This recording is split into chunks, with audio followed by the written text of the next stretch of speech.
Hello guys, welcome to my channel. അപ്പോൾ ഇന്ന് നമ്മൾ പറയാൻ പോകുന്നത് എന്താണെന്ന് വെച്ചാൽ നിങ്ങളോട് സമാധാനമായി ഇരിക്കാൻ വേണ്ടിയിട്ടാണ് പറയണത്. ഓക്കെ, അപ്പോൾ ഈ സമയത്ത് നമുക്കിപ്പോൾ നമ്മൾ PYQs ഒക്കെ ചെയ്യാൻ തുടങ്ങുമ്പോഴത്തേക്കും നമുക്ക് ഒബ്വിയസ്ലി നമുക്ക് കുറേ ബുദ്ധിമുട്ടുകൾ അനുഭവിക്കും.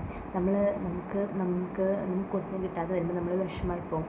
ഓക്കെ, ഇപ്പം ഞാൻ പറയാൻ പോകുന്നത് എന്താണെന്ന് വെച്ചാൽ നിങ്ങൾ അതോർത്തൊന്നും വിഷമിക്കാൻ പാടില്ല. കാരണം കീമെന്ന് പറയുന്നത് ഇപ്പോൾ നമുക്കൊരു ക്വസ്റ്റ്യൻ കിട്ടിയില്ലെങ്കിൽ അതിനെക്കുറിച്ച് ഓർക്കേണ്ട ആവശ്യമില്ല. അത് നമ്മൾ ജസ്റ്റ് വിട്ട് കളഞ്ഞാൽ മതി. ഓക്കെ, അത് നമ്മൾ അടുത്ത പ്രോബ്ലത്തിലോട്ട് പോകാം. ഓക്കെ, അപ്പോൾ നിങ്ങൾക്ക് ഒരു ക്വസ്റ്റ്യൻ നിങ്ങൾക്ക് എത്ര ശ്രമിച്ചിട്ടും നിങ്ങളെക്കൊണ്ട് പറ്റുന്നില്ല എന്നത് വിട്ടോ. അത് വിട്ടിട്ട് എഴുതാനുള്ള ക്വസ്റ്റ്യൻസ് ഉണ്ട്. ഓക്കെ, അത് വിട്ടിട്ട് നിങ്ങൾക്ക് ചെയ്യാൻ പറ്റുന്ന ക്വസ്റ്റ്യൻസ് മാത്രം ചെയ്താൽ മതി. ഓക്കെ, നമ്മളെ കൊണ്ട് ചെയ്യാൻ പറ്റുന്ന ക്വസ്റ്റ്യൻസ് മാത്രം ചെയ്യണം. ഓക്കെ, ആൻഡ് പ്രീവിയസ് ക്വസ്റ്റ്യൻസ് നോക്കിയിട്ട് നമ്മൾ എന്ത് ചെയ്യണം, നമുക്ക് സിമ്പിളായിട്ട് നമുക്ക് തോന്നുന്ന ക്വസ്റ്റ്യൻസൊക്കെ നമ്മൾ ചെയ്യണം. ഓക്കെ, നമ്മളെക്കൊണ്ട് പറ്റും എന്ന് തോന്നുന്ന ക്വസ്റ്റ്യൻസൊക്കെ നമ്മൾ ചെയ്യണം. ഓക്കെ,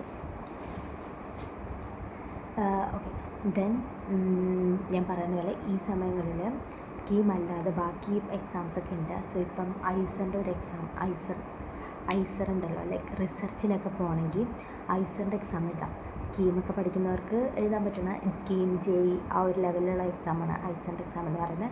നിങ്ങൾ പോയി അതിന് വേണ്ടി കൂടെ രജിസ്റ്റർ ചെയ്യുക. ഓക്കെ, കാരണം നമ്മൾ അതൊക്കെ എഴുതുമ്പോഴുണ്ടല്ലോ നമുക്ക് എക്സാമിൻ്റെ ആ ഒരു പേടി മാറിക്കിട്ടും. ഓക്കെ, നമുക്ക് എക്സാം എഴുതാൻ പോകുമ്പോൾ നമുക്ക് നമ്മുടെ കൈയൊക്കെ വിറച്ച് ആ ഒരു രീതിയിലുള്ളൊരു പേടിയൊക്കെ ഉണ്ടാവില്ലേ, അത് മാറ്റണം. ഓക്കെ, അത് മാറ്റിയില്ലെങ്കിൽ നമ്മൾ വേണ്ടാത്ത നമുക്കറിയാവുന്നത് പോലും നമ്മൾ ചിലപ്പോൾ അവിടെ പോയി തെറ്റിക്കും. ഓക്കെ, നമ്മൾ ആ പേടി മാറ്റാൻ വേണ്ടിയാണ് ഇതുപോലെ മോക്ക് ടെസ്റ്റ് എഴുതാൻ പറയണത്.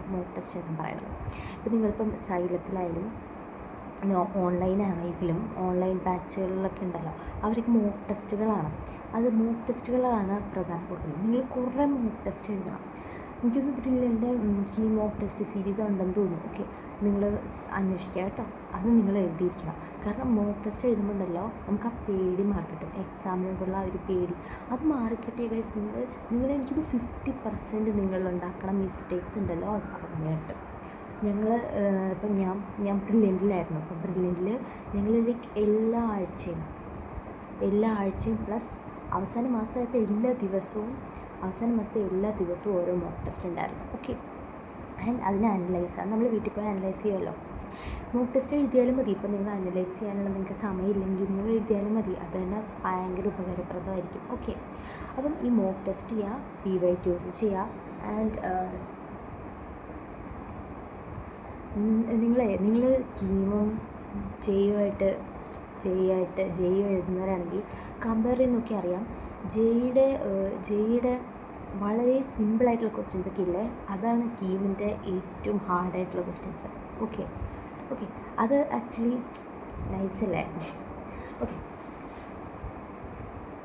And all the best for your exams. ഞാൻ നിങ്ങൾക്ക് വേണ്ടി പ്രാർത്ഥിക്കുന്നുണ്ട്. ഓക്കെ, ബെസ്റ്റ് കലക്കിയിട്ട് വരണം, അടിപൊളിയായി പഠിച്ചോ. Bye thank.